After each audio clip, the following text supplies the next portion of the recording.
اعوذ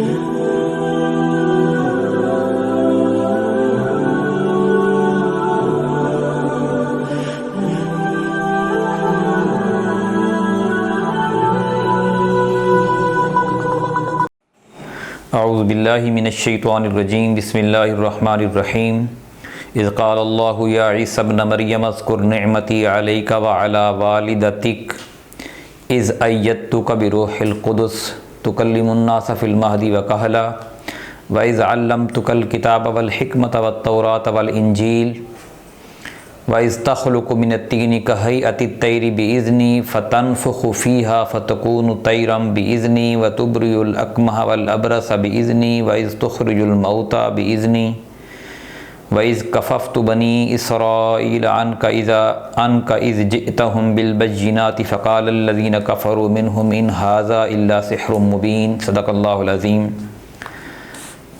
سامعین کرام، سورہ المائدہ کی آیت نمبر 110 آپ کے سامنے تلاوت کی ہے۔ تذکرہ یہ چل رہا ہے کہ اللہ تعالیٰ اپنے سارے رسولوں کو جمع کرے گا اور ان سے یہ سوال کرے گا کہ جس مقصد کے لیے میں نے آپ کو دنیا میں بھیجا تھا، وہ جو دعوت آپ نے پیش کی تو اس کا کیا رسپانس آپ کو ملا۔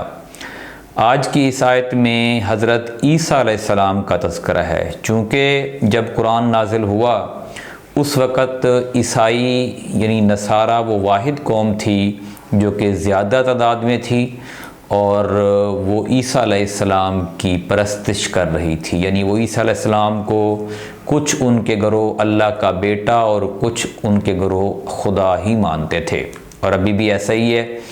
کچھ گروہ کہتے ہیں کہ خدا تین ہیں، یعنی عیسیٰ، حضرت مریم اور اللہ تعالیٰ، اور کچھ کہتے ہیں کہ اللہ تو ایک ہے لیکن اس کے یہ آگے بچہ ہے۔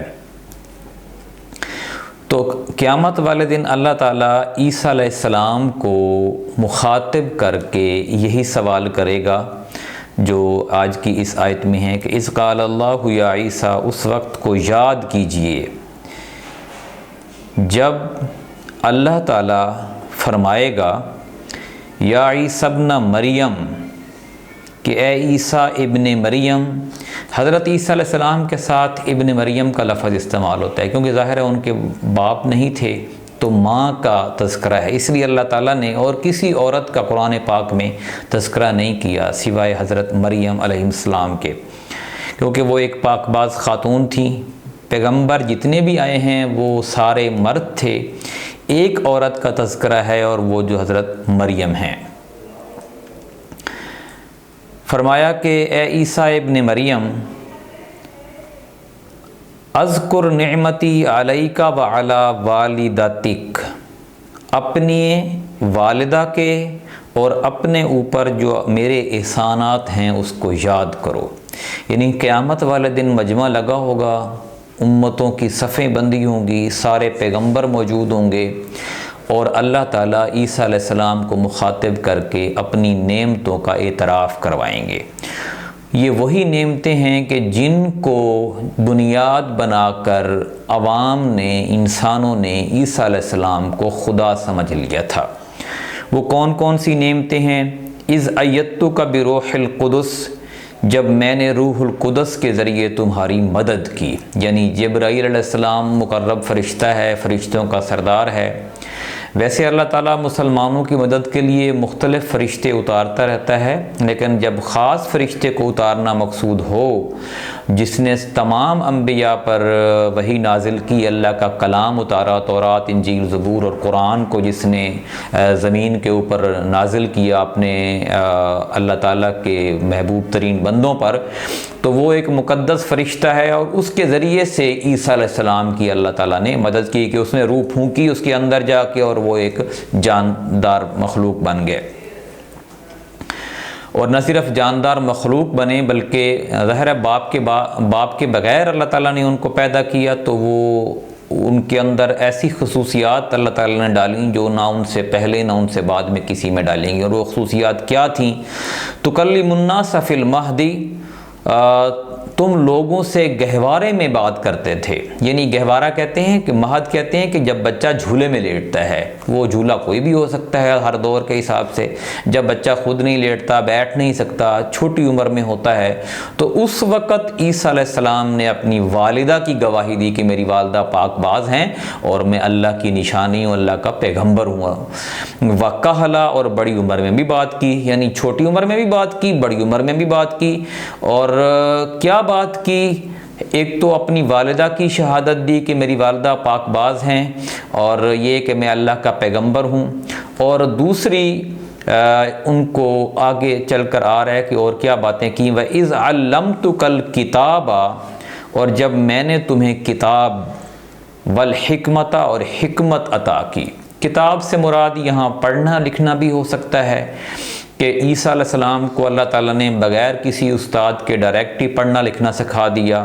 اور آگے تذکرہ بھی آ رہا ہے کہ وَالتَّوْرَاةَ وَالْإِنْجِيلَ، اور تورات اور انجیل کی تعلیم دی. اللہ تعالیٰ نے ان کو ان تورات جو موسیٰ علیہ السلام پر نازل ہوئی وہ بھی پوری حفظ کرا دی، اس کا بھی پورا علم دے دیا. اور انجیل جو ان کی اپنے اوپر نازل ہوئی تھی اس کا بھی پورا علم دے دیا. اس لیے یہودی علماء جو تھے بنی اسرائیل کے، بڑے بڑے جو فقیہ، بزرگ، درویش، عالم جتنے بھی تھے، سب کا عیسیٰ علیہ السلام مقابلہ کر رہے تھے.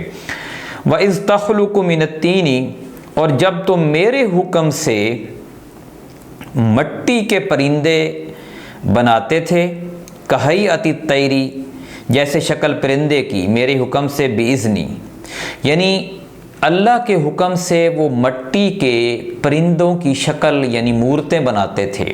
اب اللہ کا حکم یہاں پہ اس لیے استعمال ہوا ہے کہ اس کو کہیں یہ نہ سمجھ لیں کہ عیسیٰ علیہ السلام معاذ اللہ بت بناتے تھے. وہ ایک نشانی تھی کہ وہ اللہ کے حکم سے مٹی کے پرندے بناتے. فَتَنْفُخُ فِيهَا فَتَكُونُ طَيْرًا بِإِذْنِي، پھر ان میں پھونک مارتے تو میرے حکم سے وہ اڑنے والا پرندہ بن جاتا تھا. تو یہ عیسیٰ علیہ السلام کا ایک خاص معجزہ تھا کہ مٹی کے پرندے بناتے اور ان میں پھونک مارتے تو وہ جو ہے وہ ویسے ہی جاندار چیز بن جاتی، یعنی پرندہ بن کر اڑنا شروع کر دیتا تھا. وَتُبْرِئُ الْأَكْمَحَ، اور تم میرے حکم سے پیدائشی نبینہ کو ٹھیک کرتے تھے. یعنی جو لوگ پیدائشی نبینہ ہوتے ہیں، جس کی آج اتنی جدید ٹیکنالوجی کے باوجود آپ پیدائشی نبینہ کو ٹھیک نہیں کر سکتے، عیسیٰ علیہ السلام اللہ کے حکم سے پیدائشی نبینہ کو بھی ٹھیک کر سکتے تھے.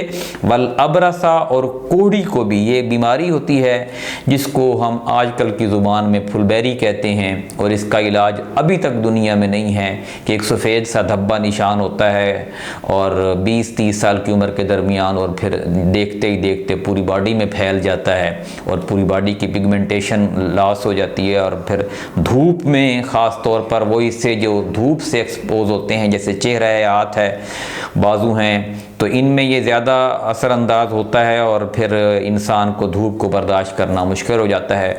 تو عیسیٰ علیہ السلام اللہ کے حکم سے ان کو پھونک مارتے اور وہ مریض ایک دم ٹھیک ہو جاتا. وَإِذْ تُخْرِجُ الْمَوْتَى بِإِذْنِي، جب تم میرے حکم سے مردوں کو نکال کھڑا کرتے تھے. یعنی عیسیٰ علیہ السلام کا یہ بھی ایک معجزہ تھا کہ قبر سے مردوں کو نکال کے زندہ کر دیتے تھے. وَإِذْ كَفَفْتُ بَنِي إِسْرَائِيلَ عَنْكَ إِذْ جِئْتَهُمْ بِالْبَيِّنَاتِ، جب میں نے بنی اسرائیل کو تم تک پہنچنے سے روکا.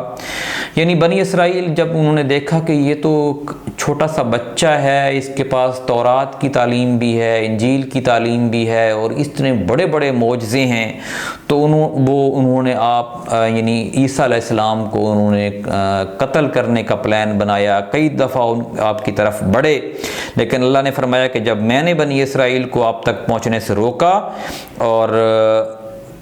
اور جب آپ ان کے پاس واضح دلائل لے کر آئے، اذ جئتہم بالبینات، واضح دلائل لے کر آئے، فقال الذین کفروا، تو ان میں سے کافر لوگ کہنے لگے، منہم ان ھذا الا سحر مبین، کہ یہ تو کھلا جادو ہے. یعنی اتنی بڑی نشانیاں اور اتنے بڑے واضح احکامات اور اتنی بڑے معجزات کے باوجود جو انکار کرنے والے لوگ تھے وہ انکار ہی کرتے رہے. جب انسان کی مت ماری جائے تو اس کو بہت ساری چیزوں سے پھر سبق نہیں ملتا. کہ یہ اتنے بڑے معجزات ہیں کہ جادو سے بھلا اس طرح ہوتا ہے کہ وہ آپ بے جان سے جاندار چیز بنا دیں، مردے کو کھڑا کر دیں، نابینا کو آنکھیں دے دیں، اور ایسی بیماری جس کا اس وقت سے لے کر آج تک کوئی علاج نہیں ہے اس کو آپ شفا یاب کر دیں۔ تو اتنے بڑے معجزات اللہ تعالیٰ نے عیسیٰ علیہ السلام کو دیے، اور ان معجزات کی وجہ سے ایک گروہ آپ کا مخالف ہوا، آپ کو قتل کرنے کے در پہ ہوا، اور ایک گروہ نے آپ کو بجائے اس کے کہ اللہ کی پہچان کرتا، جو تعلیمات آپ لے کے آئے تھے ان تعلیمات کی پیروی کرتا، الٹا انہوں نے اللہ کو چھوڑ کر انہی کی پوجا شروع کر دی، یا اللہ کے ساتھ ساتھ ان کو بھی خدا بنا لیا، جیسے کہ آج کل کے دور میں بھی یہ چیزیں ہو رہی ہیں۔ اللہ تعالیٰ سے دعا ہے کہ ہمیں قرآن کو صحیح معنوں میں سمجھ کر عمل کرنے کی توفیق عطا فرمائے۔ جزاک اللہ۔